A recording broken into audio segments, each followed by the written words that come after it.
as we're getting started, I'm going to have Courtney's going to be our first person today and just do an intro as chair of the task force.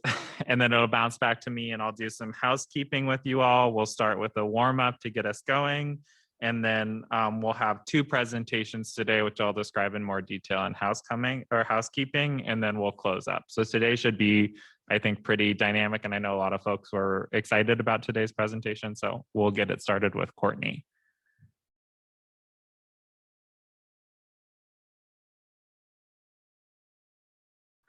Hi, everybody, and thanks for coming again. I just, as is the course, wanted to thank everybody for doing their homework, coming prepared, and participating. I did want to mention a concern and propose plans to address it. I have asked the neighborhood representatives to stay after the task force today, just for a short period of time, to hear my proposal to solicit community feedback from the neighborhood organization specifically. This has been coming up for the past couple weeks, and I think we're doing a great job at the education and considerations of shelter services. I think we need to do the same for proposed neighborhood impacts. One, regardless of where the shelter is located, and two, anything specific to the proposed State Street location. So if those folks could stay after, I'd appreciate it. And with that, I'll turn it back over to Casey. I do need to mention that Jen is out again. Unfortunately, her mom passed away, but moving forward, she should be able to participate moving forward. So I appreciate the city staff stepping in as we work our way through this. So thank you.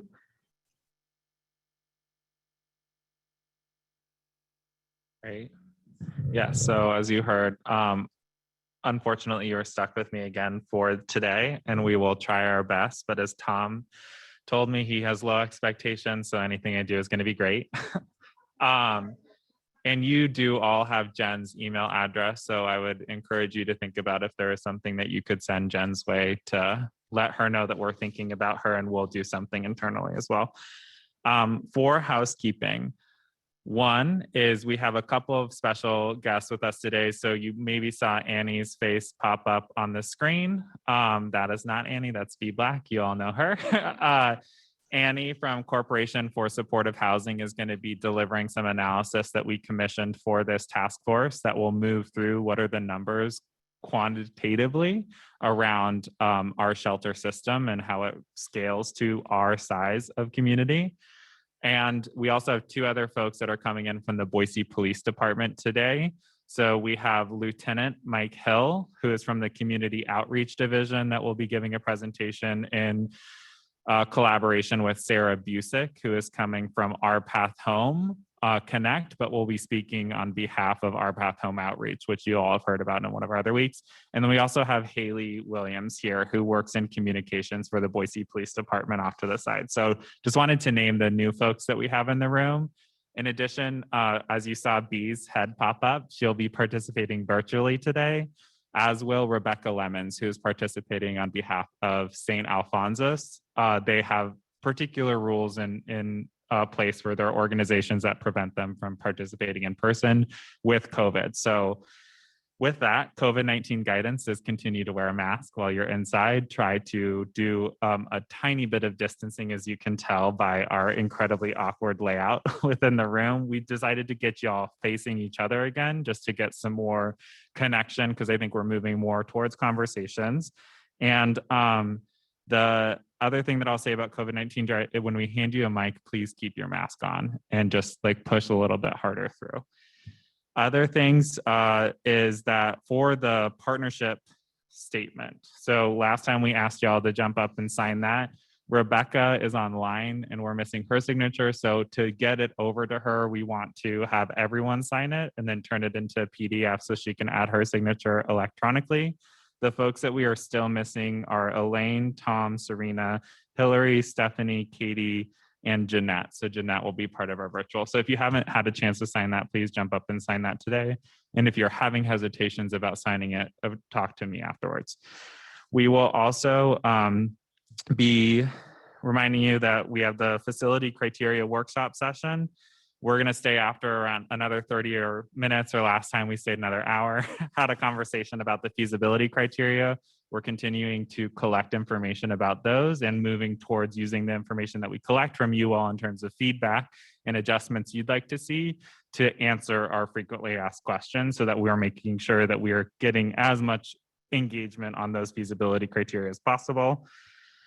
An update is thank you for all the recommendations for the interviews of folks that you would like us to have conversations with. Again, the request was for you to name individuals that we should have conversations with that are not already represented by someone in the room, so that we are expanding the number of perspectives that we're bringing into the conversation, not layering on top of perspectives that are already incredibly included in the conversation. So we've sent out more than 30 invitations for individuals representing new constituencies to engage in the conversation, and that will come before you as a final report, where we have one-pagers that we are, in the interviews that Rachel's doing a great job of conducting, we have one-pagers of information that we fill out and send it back to the agency or individual, and then they do their edits and send it back to us. So you'll get that complete copy of information. I think it is one of the most comprehensive community engagement strategies I've seen on something like this. So really hands off to you all for your suggestions, and Rachel for completing important work.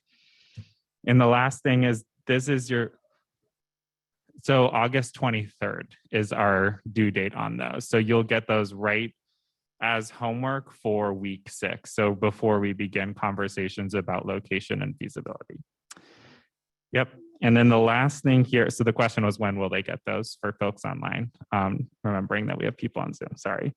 And then this is so we are not taking any more recommendations for interviews based on that timeline of when we need to get it done. And it's already been kind of challenging to schedule, but we are still accepting recommendations for locations, and that will end this week. So if you all have anywhere else that you want us to take a look at, please send that. We are working with, as we've described a couple of times, City of Boise to do a scan of land that we have available to us. And we've also been working with a brokerage firm to scan all purchasable land and then look at off-market purchase available land as well. So we're doing a really comprehensive thing, but if you'd like to add something for consideration, please let us know. Okay, with that was a lot more housekeeping than I thought. The warm-up, we have one thing that we'd like you to do today, which is answer, what is one question that you hope to get answered today? So you all should have index cards. Do they have index? You should all have index cards with you. And I want you to take the time on your index card to just write down one question in as legible handwriting as you possibly can.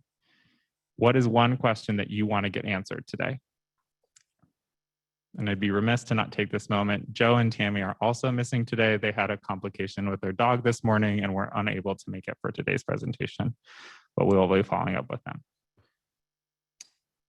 So one question, and please do take the time to write this because there is a next step with this card.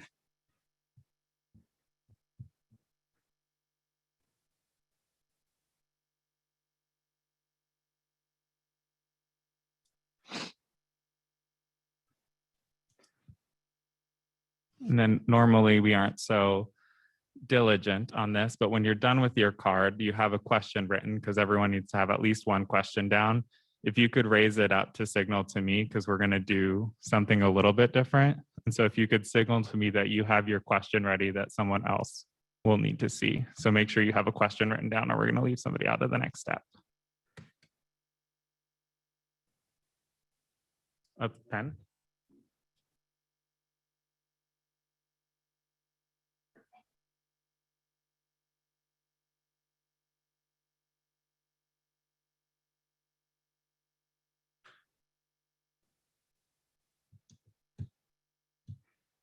Thank you to those of you modeling the card up.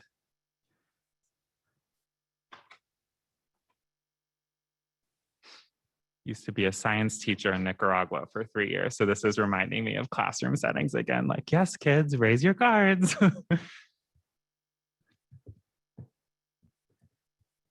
right, if you're not done, try to get as close as you can in the next 10 seconds.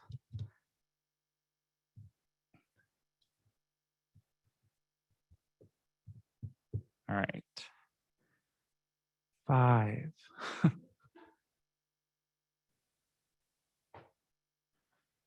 Perfect.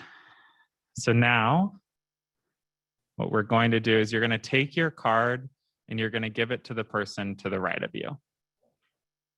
And so I'm going to help this gentleman over here because that's a longer pass. We're going to give it to the person to the right of you.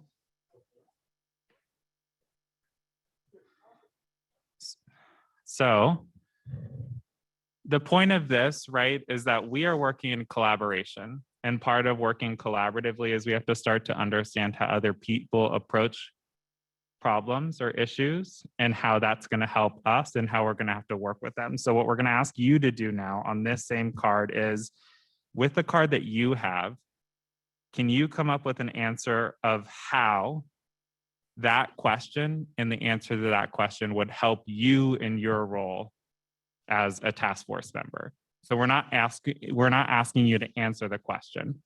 We're asking us to, how would an answer to that question help you in your role as a task member? So if you got an answer to that, this would help me in my role on the task force because X, Y, Z. And if you have a question, you can ask it. Is that clear-ish? Okay.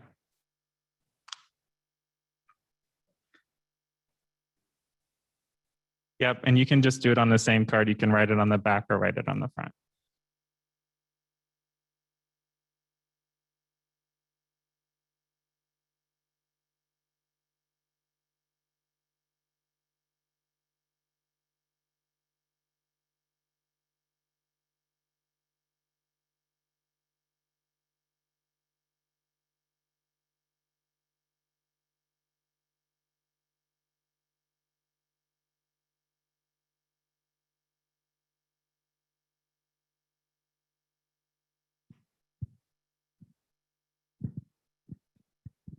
All right.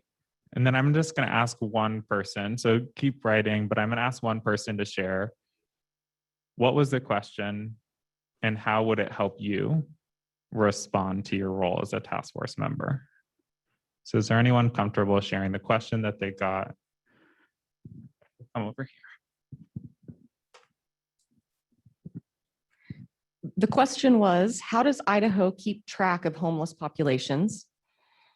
And I said, this answer would help me so that I could better understand the data presented and the need for services in our community. Perfect, great. So question, how it would help them. Maybe one more person that would be interested. And I saw your hand up. Are you still wanting to? The question was, what percentage of the homeless are truly counted in the annual one-day count? And similarly, we need to know the actual data that we need to be met. Perfect. Anything else like way outside of that, that would anyone really surprised by their question and want to share? This is a question I got my answer and why I was kind of surprised by it, bringing curiosity into the room. No, all standard questions? Casey, I guess just from my responses to these two questions, I got two. I would say it would be helpful for me to understand what all the questions are because likely all of them have some budgetary impact on someone. And if it's the city, I need to know that. Perfect. So we, speaking of, that's a great transition. Our ending place is we're going to collect those cards. So Rachel's going to jump around and collect those cards from you all. And we're going to make sure that we're adding those to our larger document of frequently asked questions about this task force, because the questions that you all have are likely questions that other people have. And you also performed a little bit of our work there for us by helping us answer how will this really strategically move this task force forward to feeling more confident with the charge that's been given to you. Okay, so we're going to move to our first presentation for today. That presentation is going to be from our Path Home outreach team and from the Boise Police Department with Lieutenant Mike Hill. And you kind of have the objectives for what we're doing today, so I won't do too much more work on this, but I'm going to invite them to come up. The only housekeeping on this is that as you have questions, you have additional index cards, and if you would need some more, just signal to us and we'll come over and provide those to you. we will be using index cards to collect questions because there's going to be a lot of questions probably that come up. And so we encourage you to be actively writing the questions that you have for these two folks. We will then do 10 minutes of Q&A at the end of their presentation, and I will move through those and provide them to you. Unfortunately, Boise Police Department has many things to do, and so they don't have enough time to stay with us all of today, but they're committed to engaging with us in written follow-up. So we will make sure that we go through all of those cards and provide the answers to this team as part of your summary work for this week. So index cards, anyone needs some, signal to me, and otherwise inviting Sarah to start. Hi, everybody. Thanks for having me here again today. I'm standing in for Jeanette Curtis, who is out on vacation right now. She might be tapping in right now, actually, to watch. So I hope I do her justice today. So today, I'm just going to talk to you guys a little bit about kind of to help you understand what goes on in the area that I work. If you look at this picture right here, that blue door, that kind of greenish blue door, that's my door to the office that I work in. So I come here every day. And just want to talk to you guys a little bit about what Cooper Court is and what it looks like, what creates the environment of Cooper Court and what that looks like from my perspective. So when you look at Cooper Court, you've got a lot going on. I think we all know that there was the tent city, back in the day. And those of you that drive to work or come home from work every day and you're driving by Cooper Street, you're going to see people hanging out there. And I just want to talk to you a little bit about what that looks like and what those folks are doing. So at Cooper Street is a main area for people kind of to gather currently because that is where the resources and the services are located. So one, obviously, if you continue down this street, so I took this picture last Wednesday. That's just facing down Cooper Street from Americana Boulevard. You continue to go down this street and turn to the left. You can access both Interfaith Sanctuary and Corpus Christi. Corpus Christi is our day shelter, so it is open during the day. Currently, Interfaith Sanctuary is a nighttime shelter. What that means is that people have to leave. They have to be gone during the day. So they check in at 5 p.m. So typically when you and I are driving home from work every day, you're going to see people gathering here starting around probably 3:30, 4 o'clock because they're waiting to get into their registered bed at Interfaith Sanctuary. Secondly, Corpus Christi is down there. Again, go down the street, take a left, and you get access to Corpus Christi. It is a very small building. I talked to Mark, who runs Corpus Christi. He said about 84 folks can fit inside the building. That is their kind of occupancy limit for that building. And then they have an area outside for people to hang out. There are people who will kind of converge here, especially during mealtime. So Corpus Christi does offer breakfast. So folks will go to Corpus, grab their breakfast, and then kind of walk out here to eat it. They'll do that also at snack time and lunchtime. Also, our Path Home Connect is there. As I mentioned to you, that blue door, that's where I work, and we do housing assessments with folks. Also, our outreach team serves folks out there. Our building is also very small. We're very cramped for space. And so a lot of times the outreach team will be working with clients actually out in the street here. They will just kind of meet them out on the street and work with them. So that's kind of Cooper Court. We've also got a lot of folks who are unsheltered, who do not access shelter, who are in Cooper Court as well. The reason for that is because it is safe. They can access folks if they need to. We have unsheltered people come into the building all the time asking for various hygiene items. We have like big baskets out front so that people can get hygiene items, because also, I forgot to mention, Corpus Christi also does laundry and showers, and you have to sign up for those. So, and if you miss your spot, you don't get a shower, or you miss your opportunity to get your laundry done. So while people are waiting for that appointment time for their shower or their laundry, they're also kind of hanging out in this area waiting for that time, because again, everything is pretty cramped back there. Where do I point this?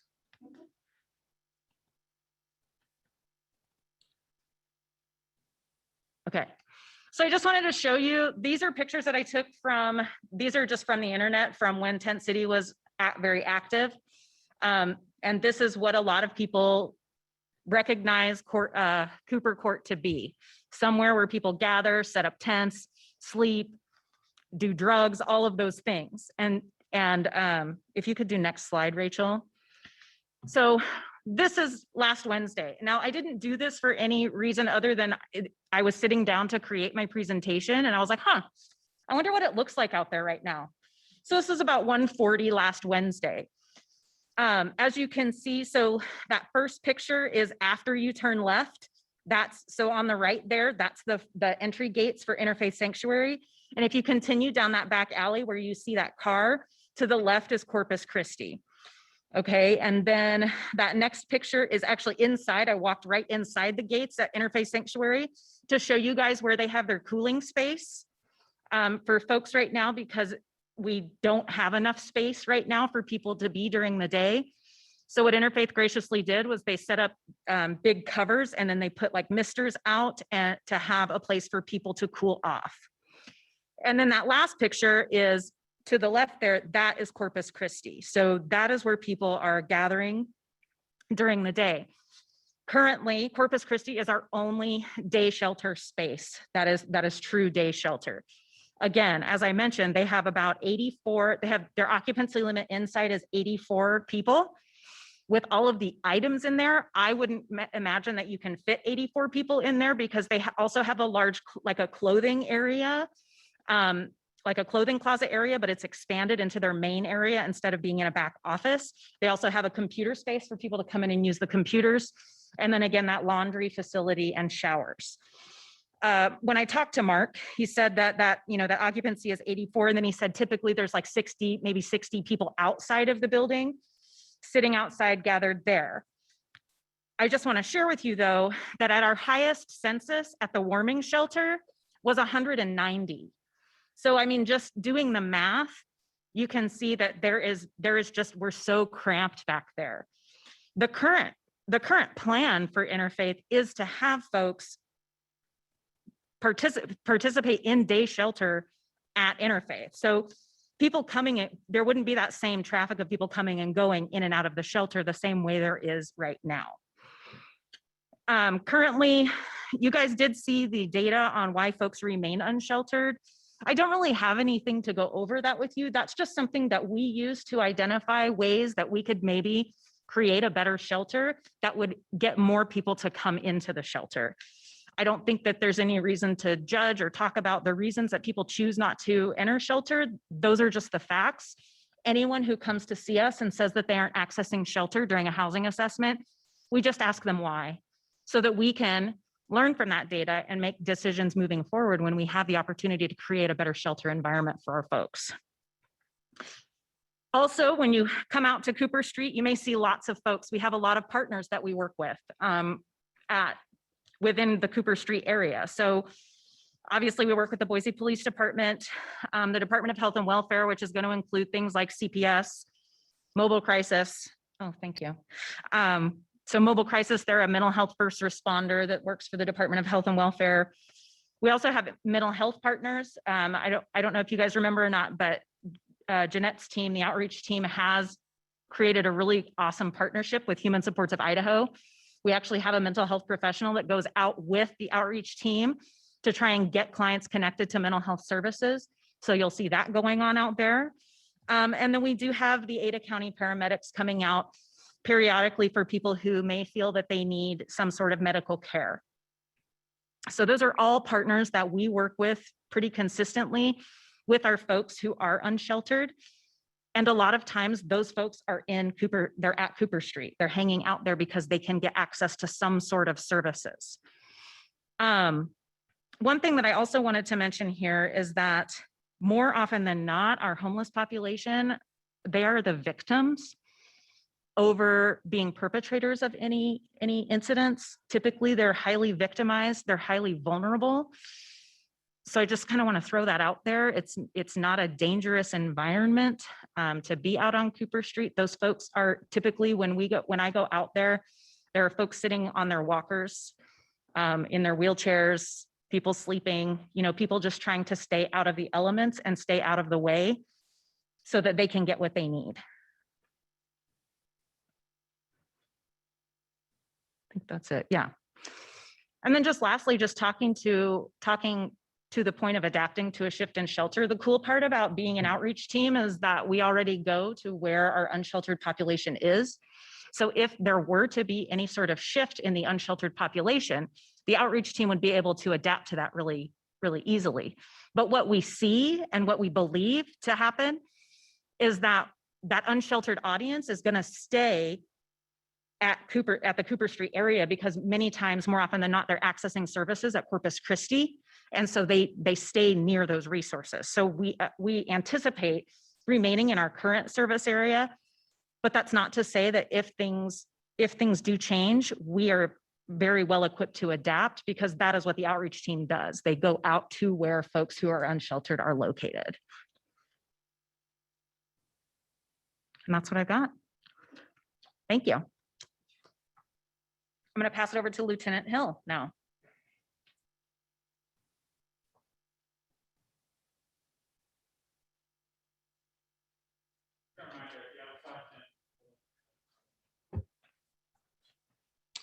Good morning. I appreciate the opportunity to come down and speak briefly with you about this issue.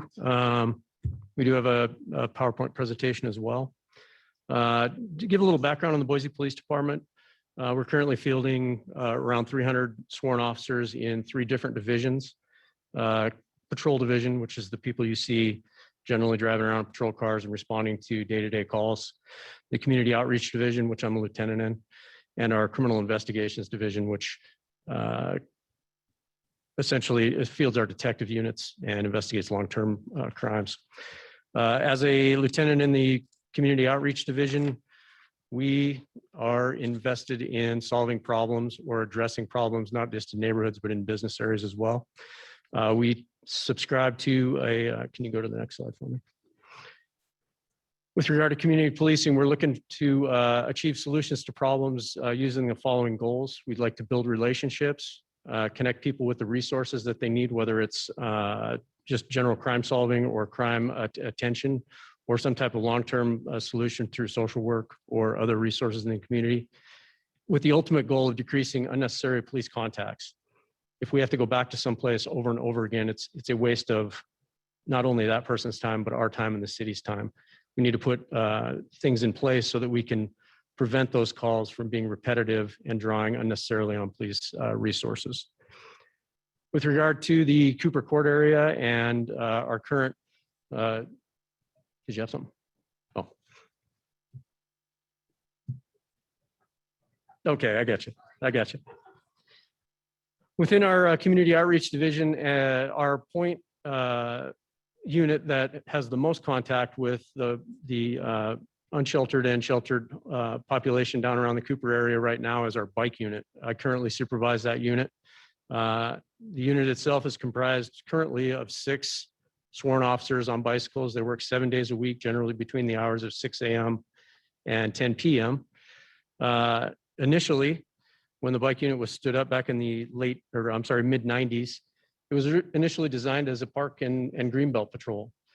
And through that, they became more and more familiar with our homeless population, who at that time initially were camping along the river and in the parks and things like that. Through those contacts, they have become our lead unit on the department with regard to homeless interaction and outreach, and trying to solve some of the problems that not only we have, but they have with regard to being victims of crimes, other issues, mental health, substance abuse, and things like that. The bike patrol does more outreach than enforcement, in my opinion, having supervised the unit for the last 18 months. They are constantly interacting with people experiencing homelessness, either in the Cooper area or on the Greenbelt or in the parks, offering resources, offering outreach, sending them towards catch, sending them towards health and welfare, sending them towards services that we can't provide, but we have interactions with, so that we can get these people to a point where we're not constantly responding to any incidents or problems that they have, trying to help them solve their own problems and move them along to a path that's going to be better for everybody. Next. With regard to the bike unit and all of BPD, all of our officers on the department have received crisis intervention training. It's a 40-hour course that takes them through de-escalation techniques, how to handle problem situations, how to handle and mitigate people who may be experiencing crisis, whether that's some type of mental crisis or a substance abuse issue. It also familiarizes those individuals with the numerous resources we have in Boise to help those individuals that they're interacting with, whether that's some substance abuse counseling resources, Terry Riley, or mental health resources. It's a very robust 40-hour course. I've been in law enforcement now for almost 30 years. And I'm not saying this for any other reason other than to say it was very important to me to have gone through that course. I spent a number of years in our detective division, not interacting necessarily with individuals out on the street. When I did return to the street as a sergeant, I noticed that we were responding to people in crisis on a tremendously more frequent basis. And that crisis intervention training really allowed me to have some insight into how to de-escalate and deal with folks and try not to create a bigger problem out of the problem I was trying to deal with. So again, all of our officers as of, I believe, April of this year, have gone through that crisis intervention training course. In addition to those outreach, that kind of granular outreach resource that we have on the street, we're also fielding a behavioral health response team, 2 of them. And what those are is a civilian licensed clinical social worker, a clinician, paired up with a sworn officer who respond to some of our chronic callers and some of our people that are experiencing crisis over and over again, and pointing them towards resources and facilitating them not being those chronic callers. We're standing up another exact team here in the coming weeks so that we can have close to 5 to 7 day week coverage for those types of call responses. They are extremely knowledgeable in how to deal with folks. They are knowledgeable about all the resources that are available that a lot of people may not know about. In addition, in probably 2022, as we get the program built, we're going to stand up what's called a service coordination team. It's very similar to the BHERT model with a clinician and a sworn officer paired in a car. Their focus is going to be on substance abuse and other alcohol abuse, chronic callers and issues and people, and pointing them towards the resources that maybe is more appropriate towards that. We anticipate, again, that being stood up in 2022. So in the Cooper Court service area, we get a lot of calls, right? The calls are our top calls for service: trespassing, illegal parking, welfare check, traffic stop, liquor violation, problem with the subject, and illegal camping. Not all of those are criminal incidents, but we do have a robust team of the bike officers, downtown patrol officers, and others who are tasked with responding to those calls for service. That's a very small area, but we do respond down there a fair amount towards those top calls. Next.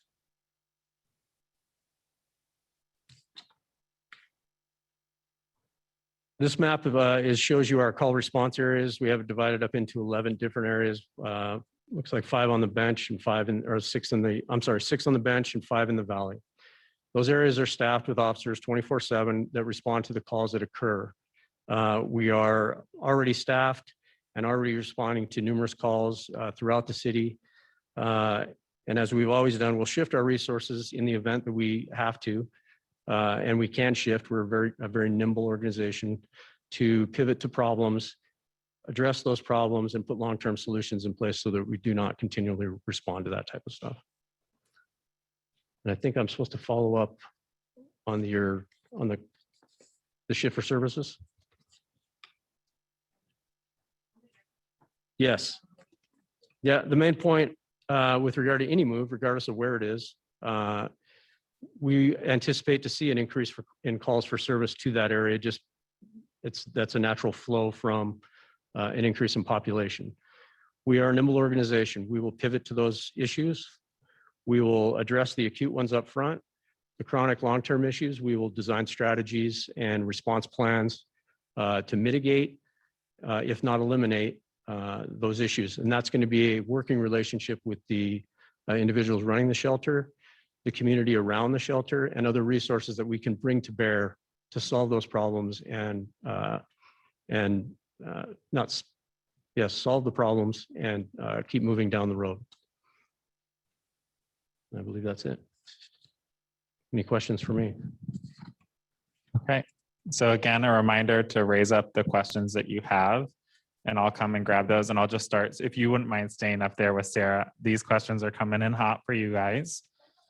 The first, and I think maybe this starts with Lieutenant Hill, is how to deal with police calls that criminalize those experiencing homelessness versus safety and legal concerns. So I think you showed some of the top things that are happening within Cooper Court, and if you could maybe just expand on what role do you all have in, and what do those relate to for like activities associated with being a person experiencing homelessness, and then I think linking that to more of the safety or legal concerns. So one of our long-term strategic goals for the police department is protecting vulnerable populations, and people experiencing homelessness are a vulnerable population. So not as Sarah was talking about earlier, people experiencing homelessness have a propensity to be the victims of crimes on a more frequent basis than you and I would, right? Check cashing scams, drug dealing, and other things that just victims of being exposed all the time. So through our outreach, through the bike unit, and through our other divisions on the department, we make an attempt to intervene in that and prevent that from happening, as well as dealing with the criminal elements that arise out of that, whether it's with the population that we're talking about or with those outside populations coming in to victimize. Does that somewhat answer the question? Yeah, I think so. And if it didn't answer your question or you have a follow-up, make sure to write it down. So this next question, I think there are kind of two. And so pick between the two of you how you want to do it and what comes first. But the question is understanding the confluence of resources at Cooper Court now.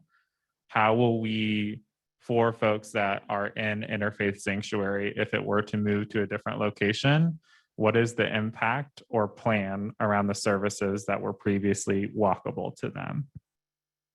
I can answer a piece of that.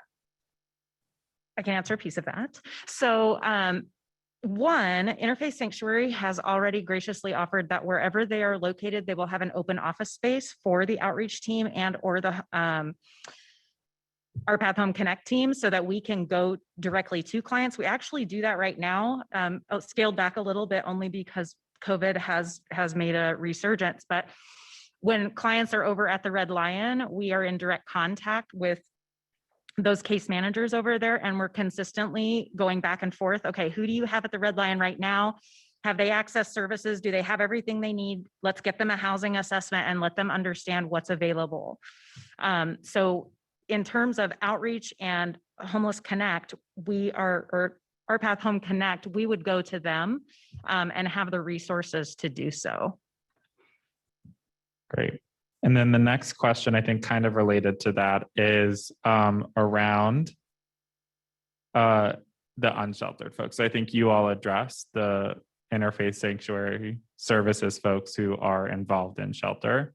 And then you had touched on unsheltered. Many questions here about how do we know or why do we think that the unsheltered population we're servicing isn't headed towards interfaith? And what is the difference of services, or what is the difference of access between Corpus Christi?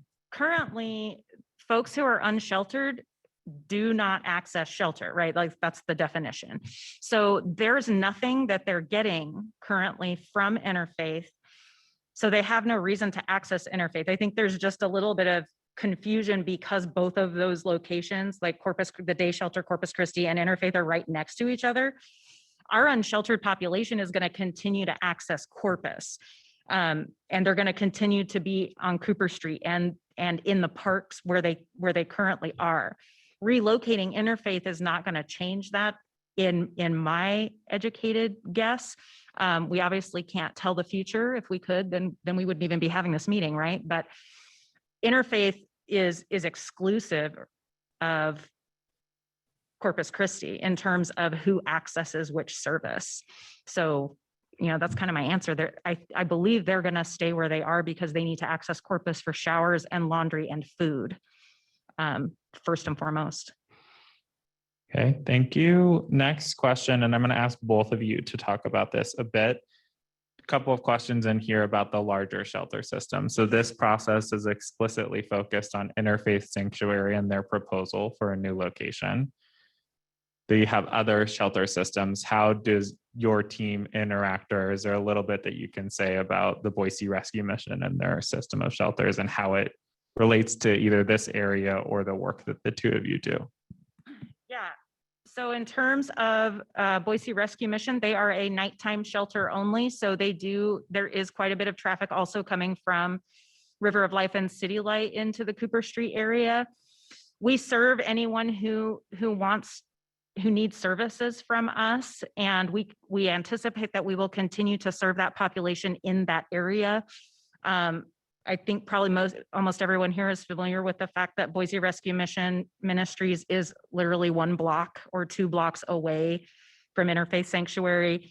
So not only do you have there's a huge confluence there as well, because people are entering and exiting the Boise Rescue Mission Ministry shelter, and we'll continue to serve them the same way that we do now. And I would speak in the same vein there. We have working relationships with River Life, WCA, Interfaith Sanctuary, in an attempt to do that community outreach and the problem solving and relationship building. I don't anticipate that changing with any potential move for Interfaith.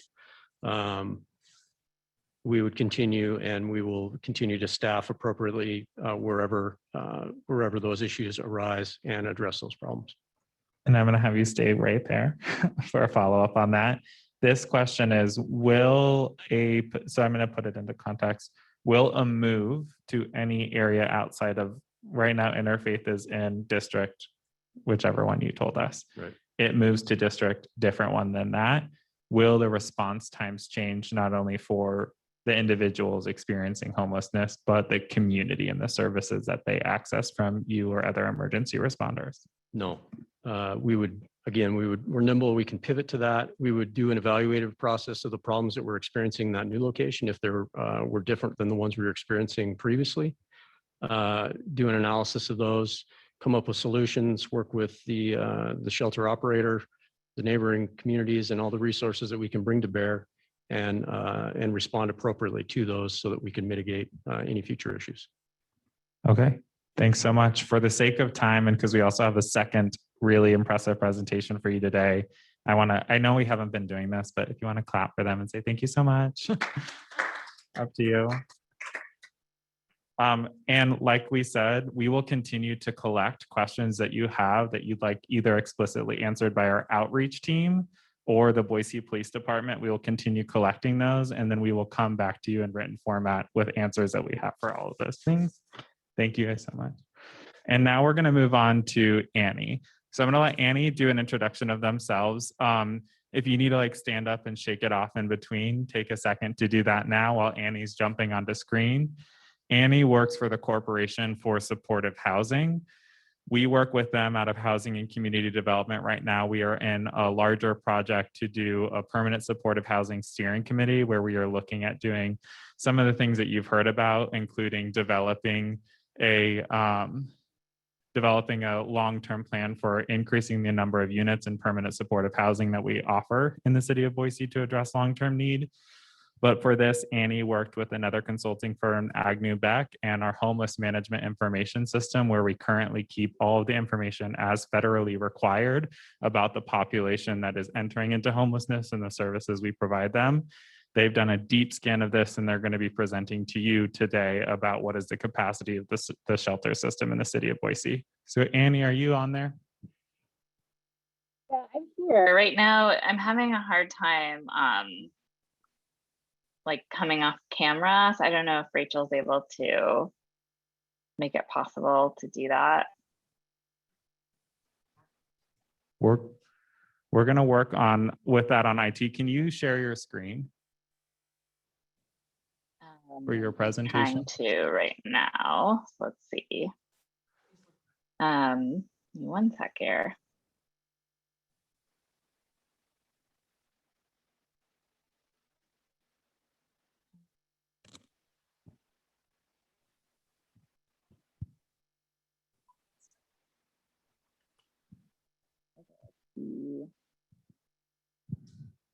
And maybe as a backup, email those slides to Rachel and she can share her screen.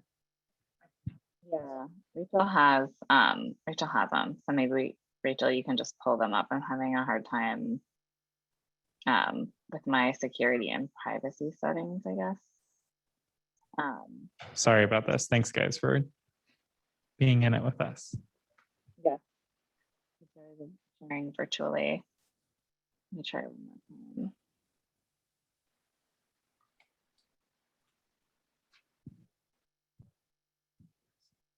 In the meantime, are there other questions that I can collect for folks?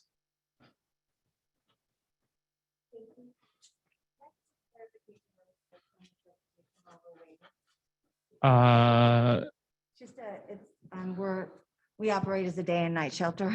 Yes. Yeah, so just so you know, Interfaith Sanctuary does operate during the day. We do day programming, preschool, parenting classes, recovery, mental health, food service training, and employment. But we do that for participants, so we can't serve everyone who stays in our shelter overnight, but we are open 24/7 at both the emergency shelter and the hotel shelter with programming. Yes, thank you. And that's a challenge for us of bifurcating the system and having different presenters speak on behalf. Many of the questions that you all answered were pointedly about Interfaith Sanctuary operations, which I held back because we will be hearing from Interfaith Sanctuary next week, and who better to answer those than them directly. So a lot of those questions, if you're wondering why they didn't come up, is because they will be given to Interfaith Sanctuary and incorporated into their presentation. Great, we're here. Annie, ready to go? Thank you. I still can't be on video, but that's okay. I was for a moment at the beginning of the meeting. People can remember my face. So good morning, almost afternoon. And as Casey said, my name is Annie Bocci, and I work for the Corporation for Supportive Housing, also known as CSH. And we've been working in Boise since the beginning of the year. And oh, great. Now I can be on video, I believe. So y'all should see me. If you don't see me now, you should see me in a moment. So we have been working with the city and its partners around how do we create goals and a plan for adding new permanent housing solutions, which of course is, you know, kind of inextricably linked to how much shelter you need and how you operate your shelter system. But as a small task attached to that scope of work, I've also been working with my colleague Wyatt, who I believe most of you, if not all of you, know pretty well, with Agnew Beck Consulting, to do some modeling around what are the total number of shelter beds that we think we need here in Boise, as you all are making decisions around where the shelter is ultimately located and the kinds of services that happen there, which I know I've been following along with Casey and Rachel about the conversations that you've had leading up to this one. So I'm here to share some of our analysis today, and you can go to the next slide, Rachel. And I appreciate you saying that this was going to be a great presentation, Casey, but I also heard you say set expectations low at the beginning of the meeting. So hopefully y'all can meet me in the middle here, because what I'm about to talk through is based on the data that we have available in our system today. And often when I talk about data in communities, I think of a quote by Arthur Ashe, who's a champion tennis player, who says, start where you are, and use what you have, do what you can. And that's always what I think about when I talk data, because what we're looking at here now is the data that we have available to us in our homeless management information system. And I think one of our biggest recommendation to the city and to its partners here is that the data systems and the level of rigor here needs to be bolstered. And really from here, there's more work to be done around data collection, data quality, and talking with some of our shelter providers about their individual programmatic level data, which may or may not be captured in some of the HMIS data. I think one of the biggest missing pieces that we had to build some assumptions off of is that we don't have exit data. So, you know, where are people going when they leave our shelter system? So just because someone leaves, it doesn't mean they've identified a permanent housing placement, doesn't mean that they're not showing back up in our shelter system at another period of time. So I want to caveat that today that we've had to use some assumptions, but we've also spoken with the Our Path Home Connect and Our Path Home Outreach. And we have some qualitative data as well that has informed our analysis. And I think that, you know, we're going to be talking through some quantitative data, but it's really important to understand, and it was so helpful to hear Sarah's presentation as well as Lieutenant Hill, some of the qualitative considerations that go into this. And I think that one of the most important perspectives is that of the consumers that are going to either use or decide not to use the shelter system that we're designing here in Boise, and what are the reasons why they don't access shelter. People who are currently not accessing shelter, what are some of the reasons why? Is it because they can't because of some of barriers, or they've had experiences that haven't been fully positive?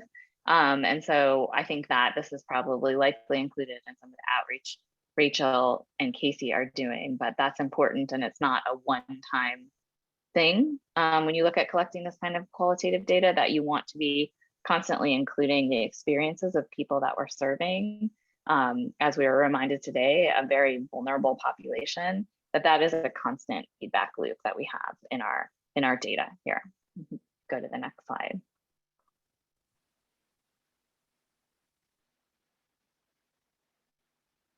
Thank you.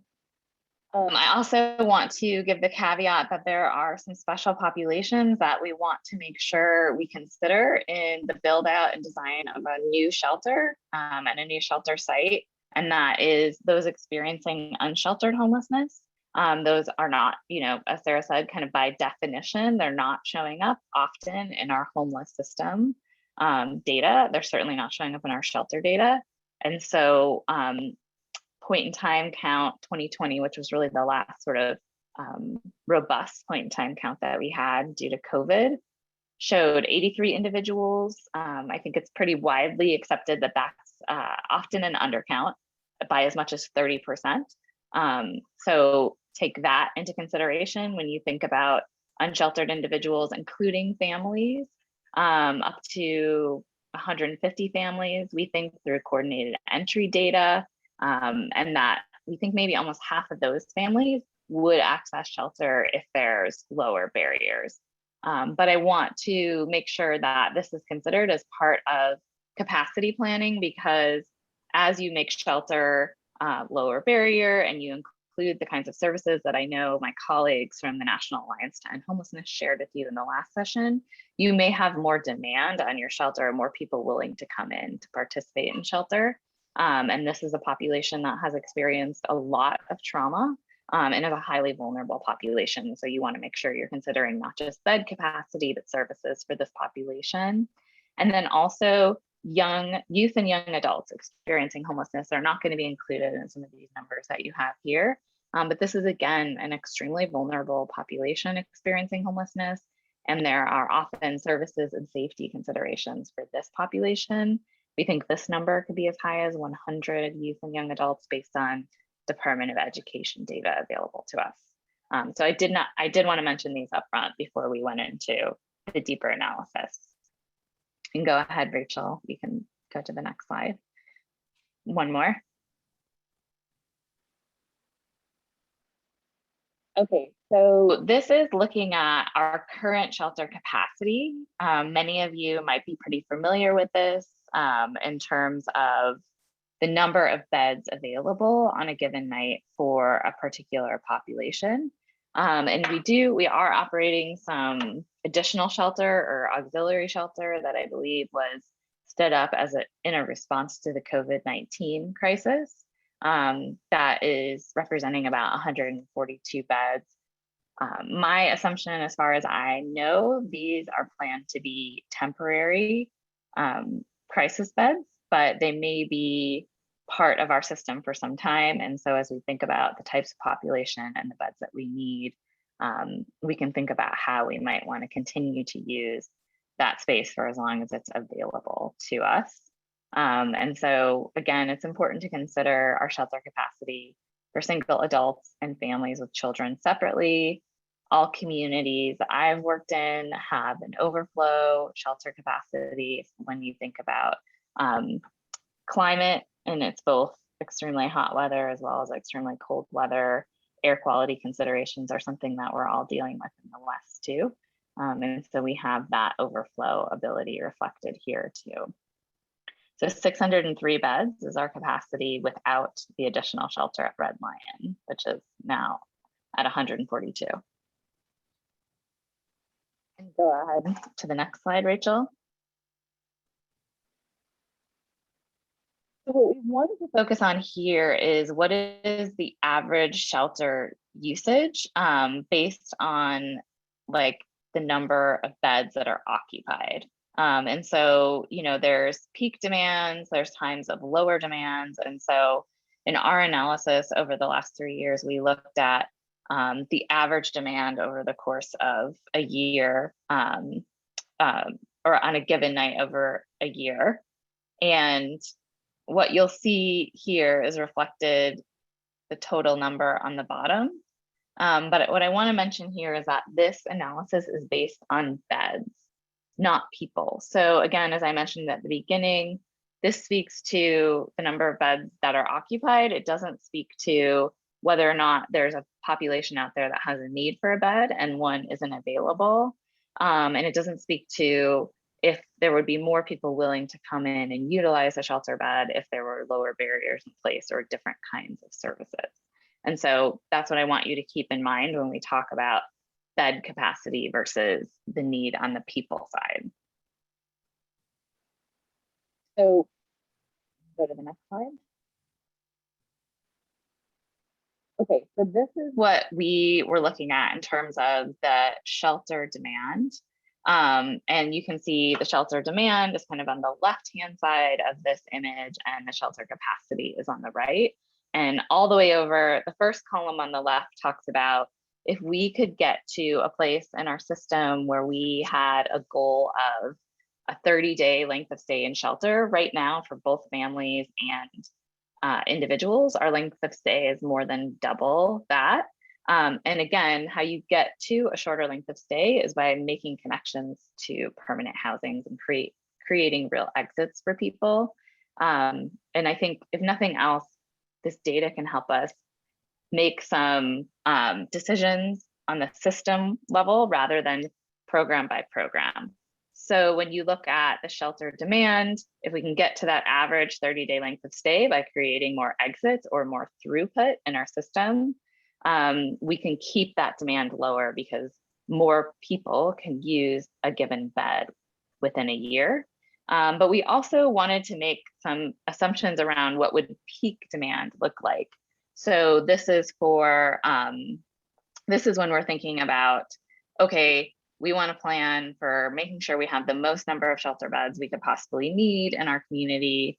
And so we looked at the average shelter utilization figure. We took into account that there's going to be an undercount in using HMIS data because we have some providers that maybe aren't entering into HMIS. So we thought at least 5% of the data wasn't captured here. We added that back in. And then we also added some assumptions around an annual growth rate or new households experiencing homelessness of 2%. And then we assumed, okay, what if we were able to offer more low barrier solution in a new location, we could have a 30%, up to a 30% increase in households willing to come into shelter that previously were not.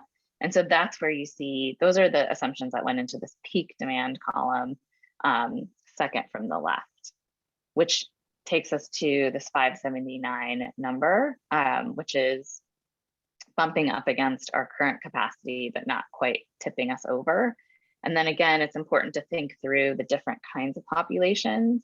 And so if you take those peak demand assumptions that I just talked through, we have 43 more beds potentially than we need for individuals, and we're short about 100, 111 for families.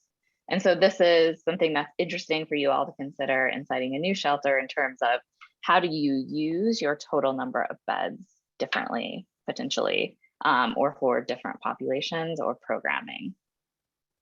And I know there's probably going to be questions and discussions. I'll make sure to get through the content so I can allow time for that at the end. Okay, Rachel, next slide, please. So in terms of recommendations, again, having system-wide goals and being able to make decisions at the system level is a really important shift for communities to make in order to create this throughput or flow through their system. And so, as we mentioned, we're also currently working with the city on creating permanent housing goals and looking at some of our existing and new resources in the community and how we create new permanent housing to create exits from homelessness. And that's for sheltered and unsheltered.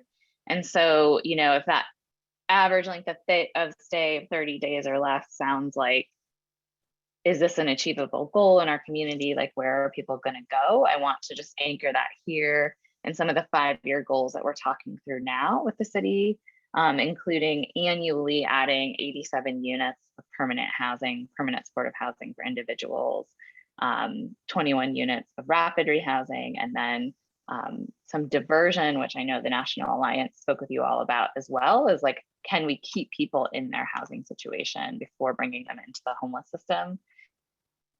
And again, for families, you may be aware that there's the Families Campaign happening now, which is talking about 100 units of rental assistance annually for rapid rehousing. It's referred to often for families, and up to 25 permanent supportive housing units, as well as that diversion component. And so these are all tools that can help us get to that shorter length of stay for folks. And then I think the other thing that I want to talk through in terms of a recommendation is that if you have less capacity in your shelter system or less demand for the capacity in your shelter system over time, because you are successful at creating exits to permanent housing, then you can start to think about how you use your current shelter capacity differently. So are you able to stand up more family programming, for example, in your shelter system? Or can you create respite beds for people exiting hospital or healthcare systems, which is a huge, huge gap in communities all across the country. And so it's not necessarily, do we reduce the number of beds we have, but how do we use them differently? And I'll just note as well that, you know, creating exits to permanent solutions is also, it's not just about building new housing, it's about utilizing other tools in your community, like a very robust landlord outreach and engagement strategy, since a lot of this planned new inventory is coming in the way of rental assistance. And so again, tying that back to your goal around shelter length of stay allows it to be a system conversation rather than just looking at program by program. And then my last slide, I think I want to emphasize, because I have talked a lot about length of stay, in that it is an important metric and it's a really good tool to have a quality assurance process in your system, especially to check on your data quality. But it can't be a standalone metric, because people staying in your shelter system for shorter periods of time does not necessarily mean that you have a better shelter system. So people could be leaving sooner because there's arbitrary limits of stay or they're being encouraged to, but it doesn't necessarily mean that we know where they're going or they're being connected to permanent solutions. or in some cases, it could mean that there are either real or perceived barriers in place that people are staying for shorter periods of time. So you can't take that metric alone in isolation. What you really need to think about is, are people getting housed and are they staying housed? So incorporating that into your data tracking and data quality systems is going to be critical with your new shelter location, wherever it ends up. And I think the other things that you need to measure here are what are the guest experience? So are people wanting to come into shelter, and once they're there, are they getting connected to housing? What is that experience like for them? Do we have an equitable system? Are the same populations having the same experience in our system? This is a really important metric to track.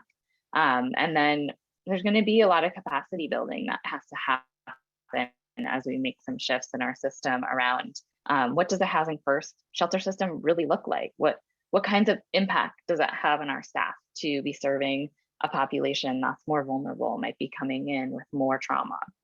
How are we caring for our staff? How are we training them? I really appreciated Lieutenant Hill sharing how important the intensive training was for him and his colleagues.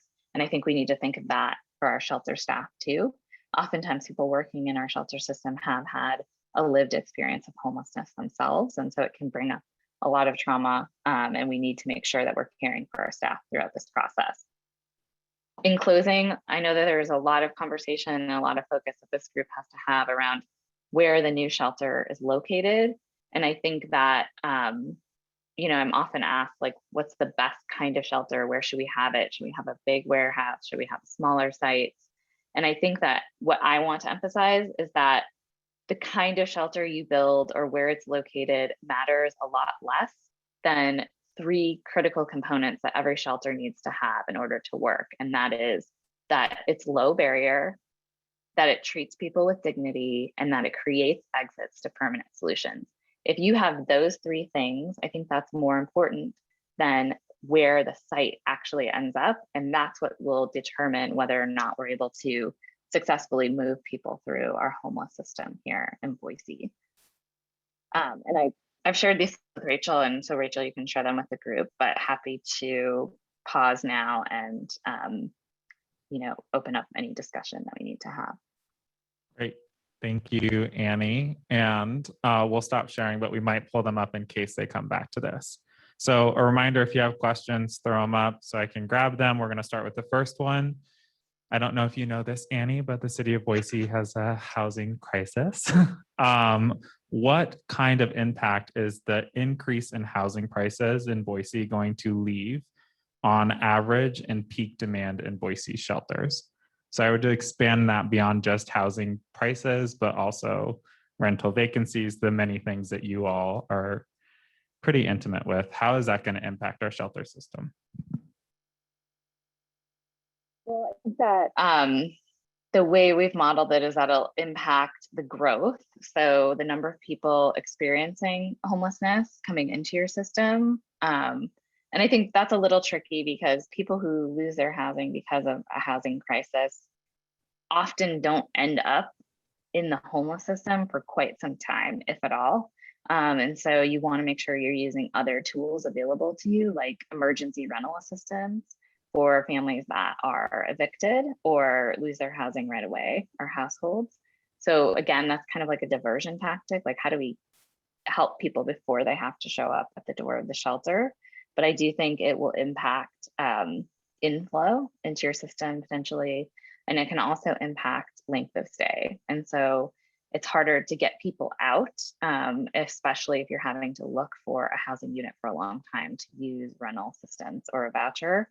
And so what I've seen communities do is have some pretty robust landlord partnerships.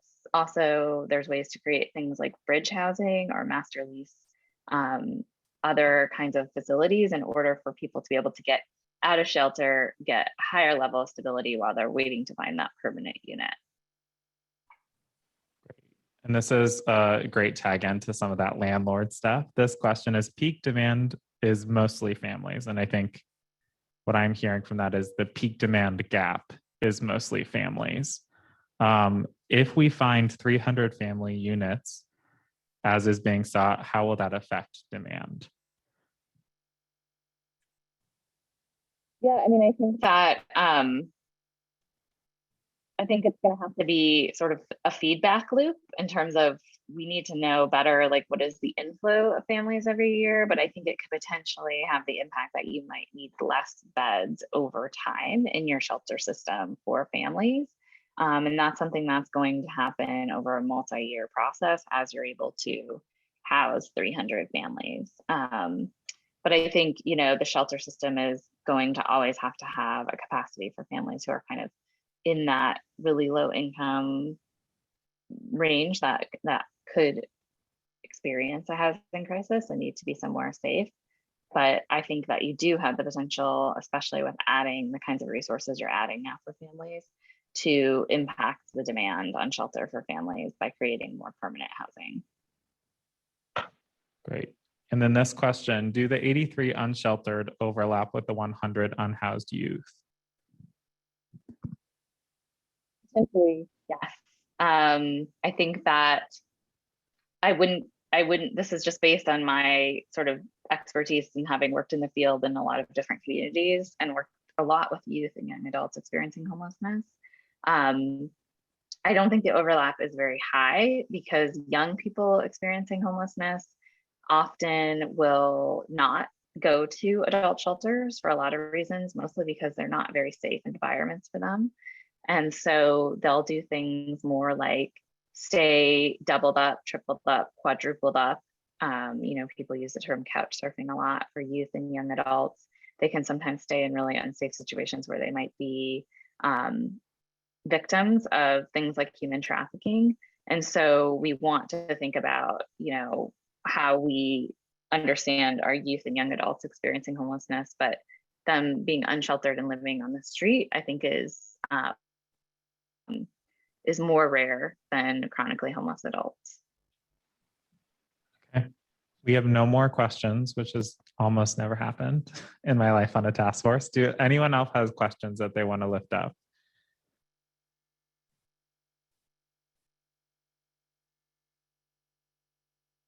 Okay.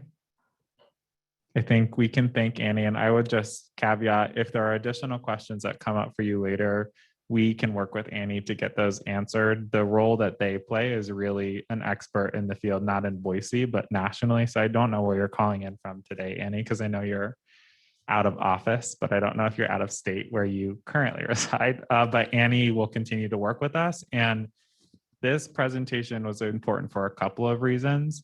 One, this is just data, and you will hear from Interfaith Sanctuary their relationship with the information about this next week as they prepare. And we can answer a bunch of different questions. So I think that's why we're seeing like a little bit of a lack of questions here, is because they're more about like, well, how does that relate to Interfaith Sanctuary and how they play a role in the overall shelter system as the low barrier shelter for the city of Boise or within the city of Boise. But Annie also straddles the line between the work of really deeply understanding shelter and being a really deep advocate for permanent supportive housing. So I think many of the things that you all are pointing to as solutions, or that we're hearing from the community as solutions for permanent supportive housing, that is particularly why we had Annie do this presentation, because they understand and do an incredible amount of work with the city of Boise on both sides of that. And if you have additional questions that you'd like to pose to us about our permanent supportive housing work with Annie, if you want to send those questions, we'll work with Annie to get those answered, because I know that you all have a lot of interest there. And we asked Annie not to cover that today because the focus of this is on, again, the solution for emergency shelter. And it has some correlations to our permanent supportive housing work, but they're connected yet separate. Anything else you want to say before you head out, Annie? Yeah, so just a couple of things. Thank you, Casey.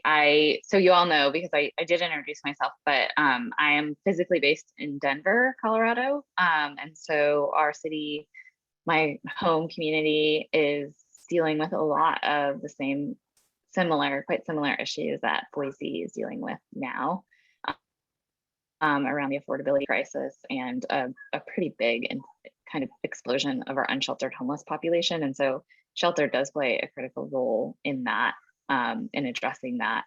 And then, and I'm joining you all from Northern Wisconsin today, where I'm taking a little vacation with my family. So it was lovely to be somewhere where it's a little cooler.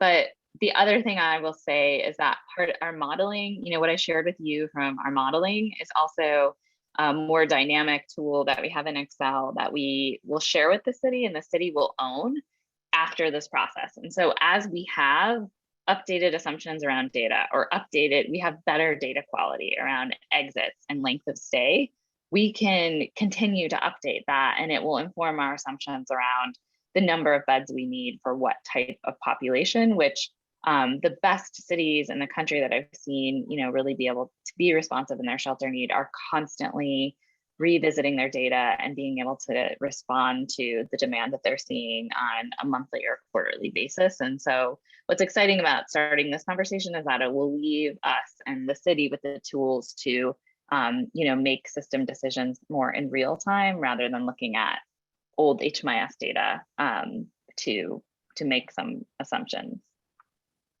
Yes, that's absolutely right. And only caveat there is it'll be owned by the city, but it'll be within our path home. So our shelter leadership will be directly empowered and in charge of really running data modeling moving here forward based on this incredible tool that was spurred by this community engagement opportunity and will be part of our really complex system response. So thank you so much, Annie. Sorry. And then we are going to do a wrap-up activity. So for this, I'm going to put onto this whiteboard a dividing line, and we're going to have you on the sticky notes that you have. We're going to have you answer 2 questions that I left over there. So hold on.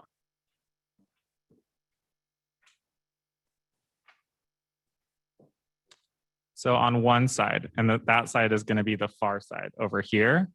The question that we're going to have you answer is, we've done these 4 weeks were really about our level setting. So what do we understand about shelter as a component of homeless system response, and specifically shelter as it's informed by best practices nationally, and shelter as it is informed by the data that we have about shelter utilization and peak demand. So you all now should be farther along, hopefully, than you were when you stepped in. I know I feel farther along. The question that we have is about that learning, because we're going to jump next week to really focusing on what comes next. So that's where we'll hear from Interfaith Sanctuary.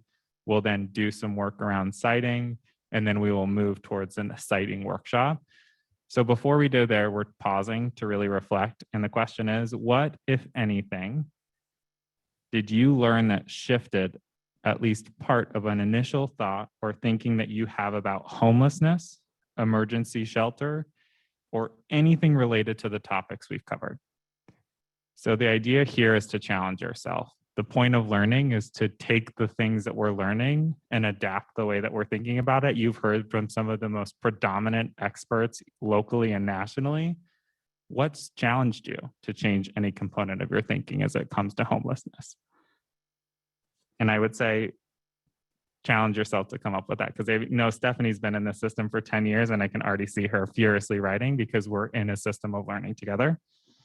On the other side, what is the most interesting thing that you learned to take with you as we move forward towards making a recommendation? So on one side, what have you learned and how did that shift some type of understanding that you have, if at all? And then the other side, what is a piece of information that as a task force member, we're headed towards decision making? What's the piece of information that you're holding as this is the first thing that I learned that I think is super interesting that I'll implement from this set of presentations? So take your time. Again, far right, learned and shift. Far left, learned and implementing.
I'll just, as you're working on this, hearkening back, we set up some community agreements for this group, and one of those was openness and curiosity, right? And this would be a great time to connect back to that agreement we've made to one another. This is the test of that.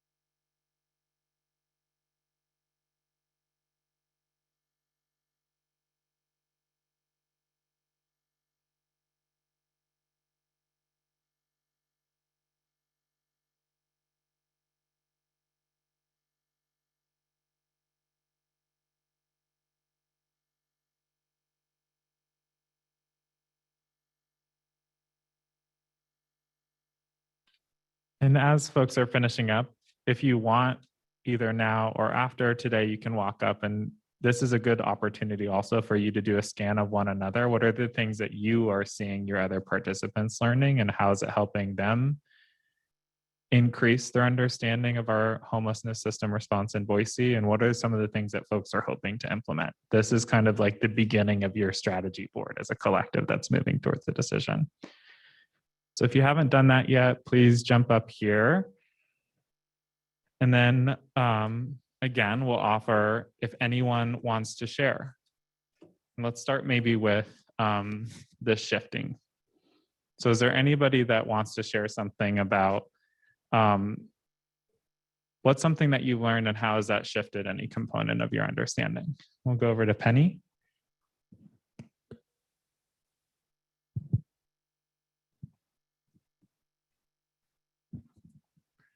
Yeah, I think I learned today how really the whole shelter system needs a redesign, and just that we're not addressing the needs of families. And I think that's a huge key point that needs to change in how we treat unhoused people in Boise.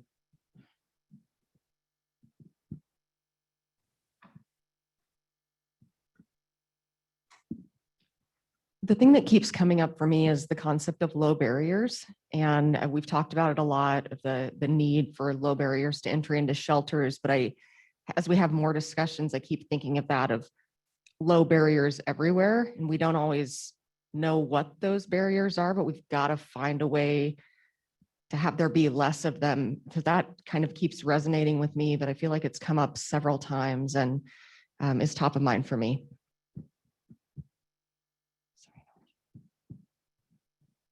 Hi, I'm Serena.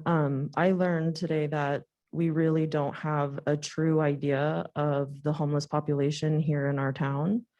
And that there's probably a huge, I know personally from my personal experience, that I was not included in any of that data.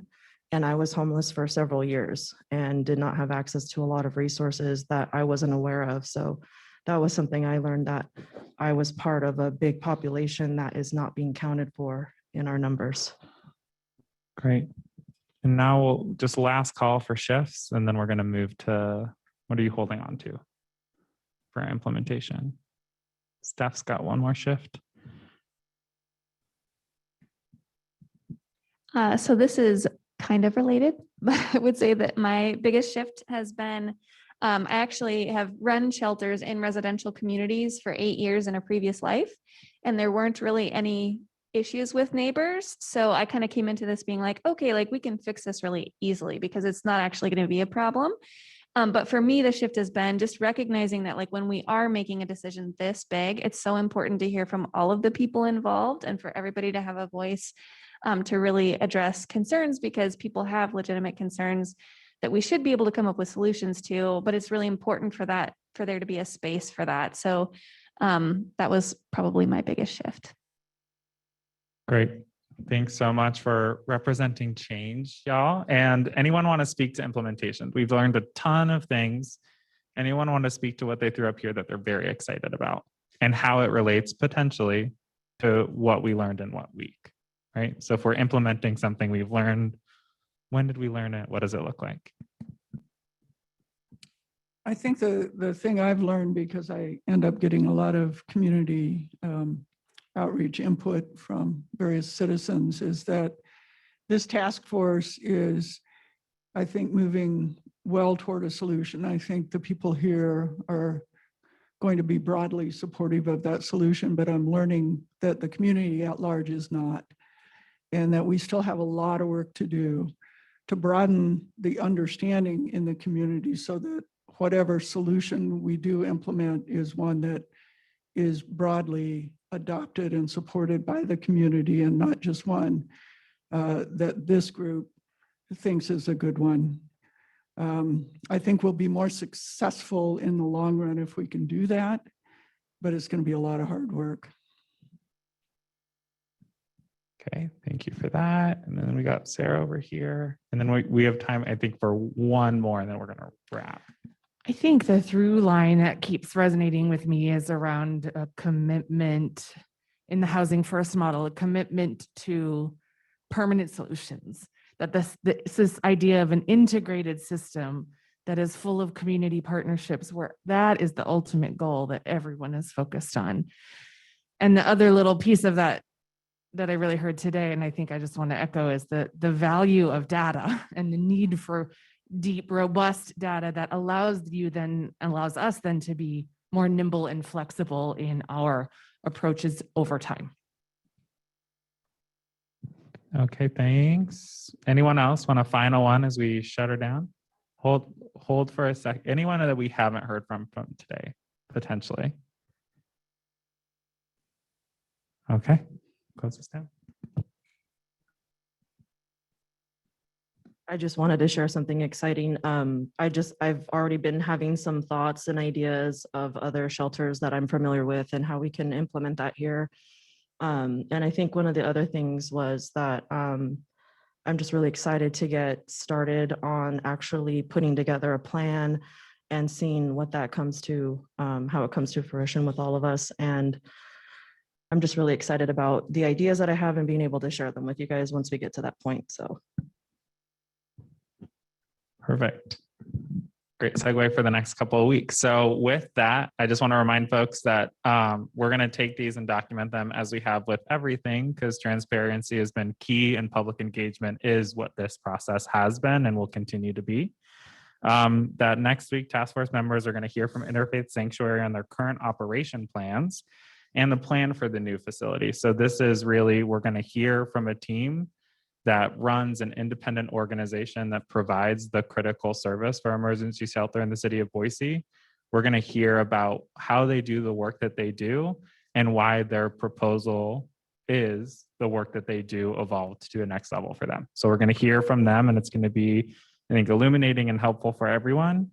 And then with that, there's just a couple of reminders. If you are on the list of folks who have not yet signed the partner commitment, please do that by the end of today. And then otherwise, we'll follow up with y'all individually. The neighbor leaders were reached out to, and there's a request for you all, if you got a phone call from us, to stay for a conversation with Courtney right after this.